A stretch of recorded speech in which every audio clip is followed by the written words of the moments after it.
जरा सोचिए क्या नजारा होगा राजधानी पटना का जब पूर्व सांसद मरहूम मोहम्मद शहाबुद्दीन साहब की पत्नी उसामा साहब उतरेंगी अपने समर्थकों के साथ। क्या नजारा होगा उस दिन राजधानी का।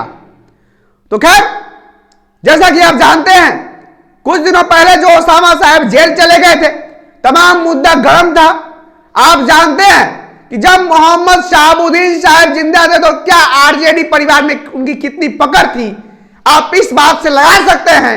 जब मोहम्मद शहाबुद्दीन साहब पटना आते थे तो खुद लालू प्रसाद यादव उनसे मिलते थे, घंटों राजनीतिक चर्चाएं होती थी, कहीं ना कहीं उनका परिवार बहुत करीबी माना जाता था लालू परिवार का। लेकिन जब से पूर्व सांसद मरहूम मोहम्मद शहाबुद्दीन साहब की मृत्यु हो गई है, देहांत हो गया है, उसके बाद से लगातार उनका परिवार राजनीतिक हाशिए पर है। जैसा कि आप जानते हैं, लोकसभा चुनाव करीब है।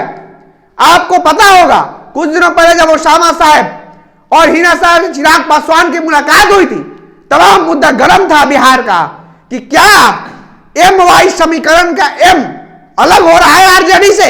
जैसा कि आप जानते हैं, एम समीकरण को मजबूत करने में बिहार में मोहम्मद शहाबुद्दीन साहब का बड़ा योगदान माना जाता है।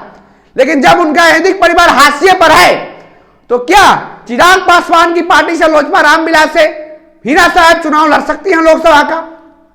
क्योंकि आपको यह ज्ञात होगा कि जब दरभंगा में हजारों समर्थकों की भीड़ के साथ जब रैली हो रहा था तो वो भीड़ देखने लायक था।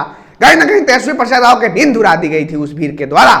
जब पटना में भीड़ होगी, जब पटना में समर्थकों का जुटान होगा, जब पटना में महासम्मेलन होगा, अकलियत समाज का, मुस्लिम समाज की प्रणेता बनेंगी हिना साहब, तब कितना बड़ा ठेस पहुंचेगा आरजेडी को।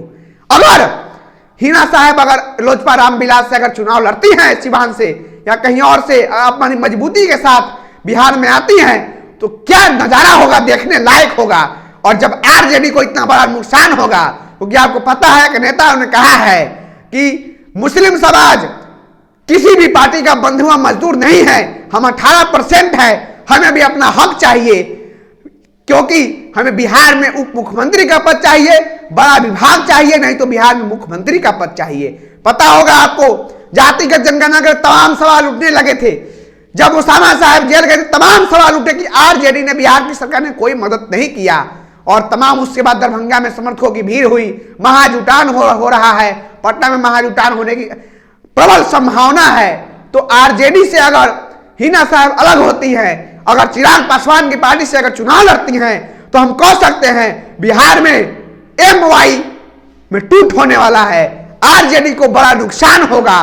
बिहार में हिना साहब मुस्लिम समाज की प्रणेता बनेंगी, मुस्लिम समाज की एक ऐसी मजबूत शख्सियत के तौर पर उभरने वाली हैं कि मुस्लिम समाज अब हिना साहब को सपोर्ट करेगा।